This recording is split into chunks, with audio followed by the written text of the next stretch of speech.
Guys, I'm Steve, and welcome back to the channel where we talk about the joys of stock market investing and long-term dividend gain. If it's your first time stopping by the channel, make sure you hit that subscribe button. Trust me, you will not regret it. And if you're a returning subscriber, welcome back. Guys, I wanted to do something fun today and talk a little bit about what I do to invest when I pick stocks. A lot of people ask me in some comments in my earlier videos about how do I pick stocks. Now, I've been investing for about 7 years. And it's a certain way that I pick stocks. Now, I'm not telling you to pick them. Somebody asked me the question, so I figured I'd share a little bit about myself.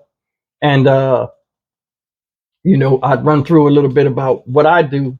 And hopefully it can be helpful to you guys. Some of you might not agree with it, but this is what I do. And it's been successful for me. The first thing I do is I only deal with businesses that I have a grasp of. And when I say have a grasp of, I'm talking about businesses that I understand, or I can explain to somebody in 2 minutes or less what the company is, what they do, how I see them going forward, and what made me hit the buy button when I bought this particular stock, and why I'm excited about it. So if you're a beginning investor, what I would do, and you don't know what to invest in things Look around your house, man. Look at some of the household items that you use on a regular daily level, or that are popular wherever you live, whether it's in the United States or wherever, and it's an investable product. Like they have it's a company name behind it. All you do is turn it around. Instead of reading the ingredients and all of that stuff, just see who it's made by, and then look it up in your stock account. Those are perfect examples. That's how I learned about Johnson & Johnson. I mean, I knew what Johnson & Johnson was, but I looked around the house. I'm like, man, Johnson & Johnson makes a lot of stuff. Clorox makes a lot of stuff. And then I started making acquisitions. Well, I started doing research, and making acquisitions after that, because I'm like, okay, these companies right here are going to be around for a long time. And they pay you back. A lot of companies pay you back with a dividend, but I'll get into that later on. So that's number one. Always deal with businesses that you understand first, because you don't never want to be the person that everybody's talking about a hot stock and they're telling you, oh, you're crazy for picking the stock you picked, even though it's a good stock, and they want you to pick something they're into, and then you looking crazy because you don't have an attachment to it, because you really didn't do the research on it, and you was riding the wave of somebody else's enthusiasm.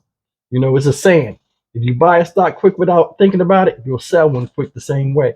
So you want to avoid that trap, guys. So that's number one. Businesses that you understand. That's what I do.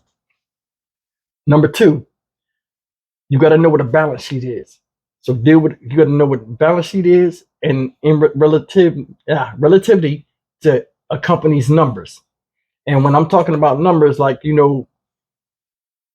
they growing every year? Are they making revenue? Is the company profitable?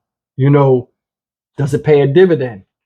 Is it a growth stock or a dividend stock? These are all different things that you got to learn, and you'll learn on your way. I mean, you can't help but learn it, because you're going to be investing, and these things are going to be presented to you all the time. So, does the company produce solid numbers? Is it a really investable company? Can you keep it for the long haul? Because I deal with value investing, where I invest in stocks in which I'm going to try to keep them for the long term, hopefully forever, so I can have something for my children's children. That's my goal. I want to retire early, and I'm very close to achieving that. And you want to deal with companies that they're run well. So that'll be the third one we'll talk about. Do they have good management teams? Because CEOs have resumes just like you and I have resumes when we go to jobs, of running different businesses.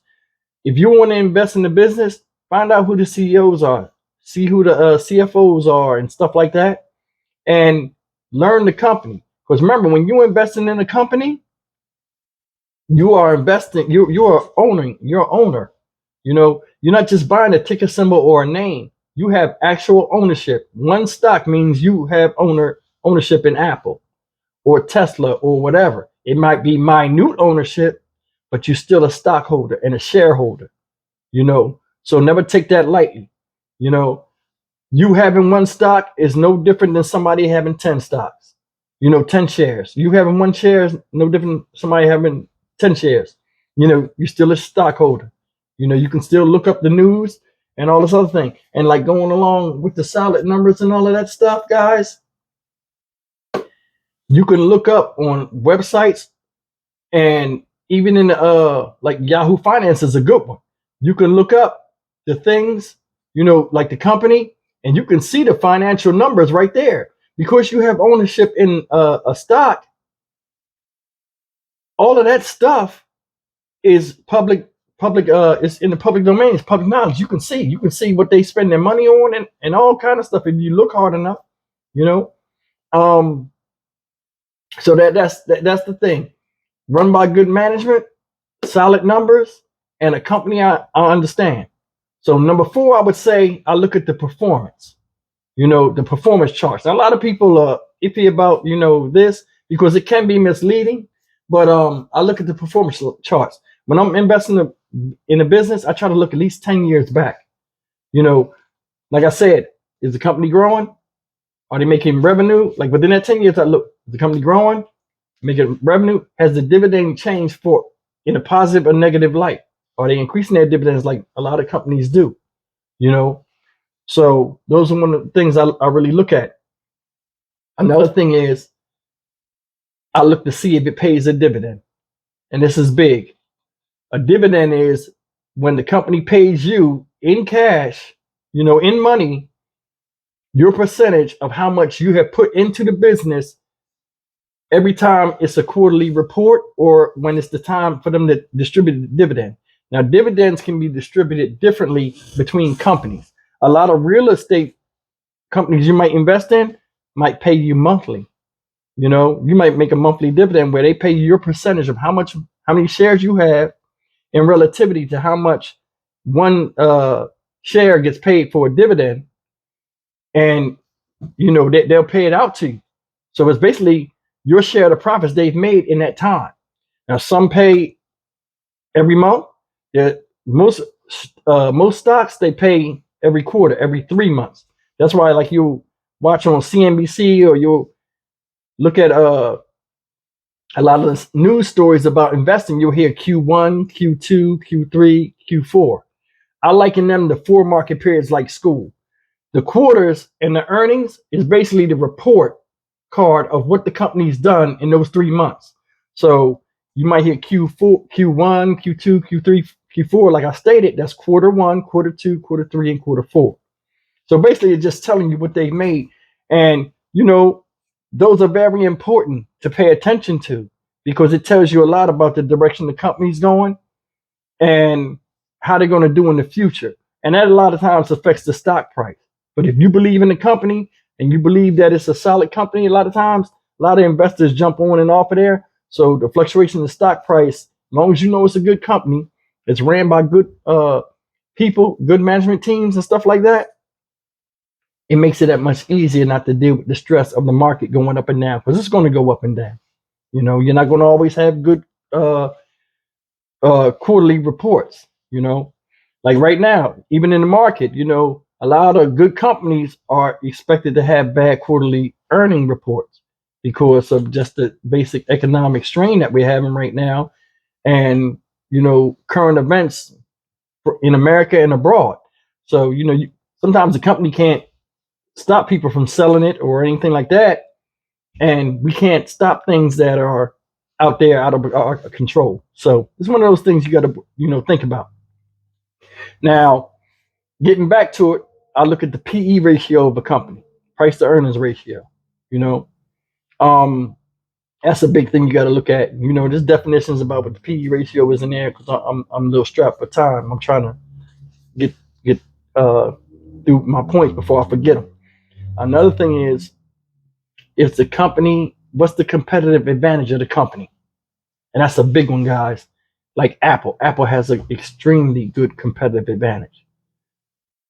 Apple have their own software exclusive to them, where, if something breaks, you can't go to some fly-by-night company to get an Apple product fixed. They do all of their own maintenance. You got to go back to the Apple store, or you got to go to some type of Apple representative to where that's their moat. Companies like Disney, companies like Coca-Cola. Coca-Cola is attached to anything that is dealing with happiness. Anytime, like in the 80s, when I was growing up, all the commercial, the Coca-Cola, Coca-Cola commercials was all about happiness. Even in Christmas time, they got the polar bears with Coca-Cola. It's always associated with good times and happiness. Coca-Cola's name is synonymous all over the world. You show a Coca-Cola can, anywhere, and people will know what it is, and it's one of them things where it's just larger than life. Disney too. Disney is considered the happiest place on earth. You can show the Disney symbol anywhere. The word Disney. Everybody know Mickey Mouse, Donald Duck, Goofy, and all of them. These are moats. Moats is what makes this company special, and it'd be hard for another company to come in and knock them off. And most of these companies have been around for a long time. They have stories, they have history, especially from you growing up and seeing it as a kid and then being an adult. It's always synonymous in your mind. You want to look for companies like that. And another thing I look at is if the company, who's buying the stock, and this is, I mean, I guess it's a big thing, but are institutional investors buying the stock? Those are them big corporations. A lot of times you'll be watching the stock market, and the stock market will take off when the news, nothing has happened, major to start a stock market surge, and you might get a explosive rally. A lot of times these institutional investors, which is companies and corporations, they buy stock too, but they buy it by the millions of shares, and it influences the stock price and it runs the market up.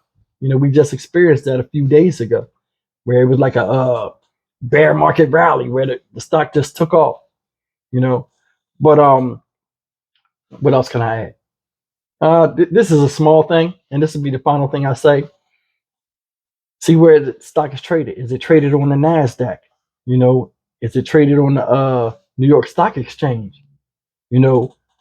Like me, is it a pink sheet OTC stock? Those stocks, you guys can look it up, but those I'm not really favorable on investing in, and I try to avoid them, at all costs. But guys, man, I appreciate you guys spending the time with me, and that's it. I'm gonna have to wrap it up. I gotta go and handle a call, but I figured I'd chime in, give you guys some of my time. I appreciate you guys spending the time with me as always. I hope the video was helpful, and I know I probably left some stuff out, but man, leave me a comment as usual. I appreciate the support. Keep subscribing. I'll try to keep giving you some educational information, and I'll see you guys in the next video. As always, like, share, comment, and subscribe. Thank you so much, and take care.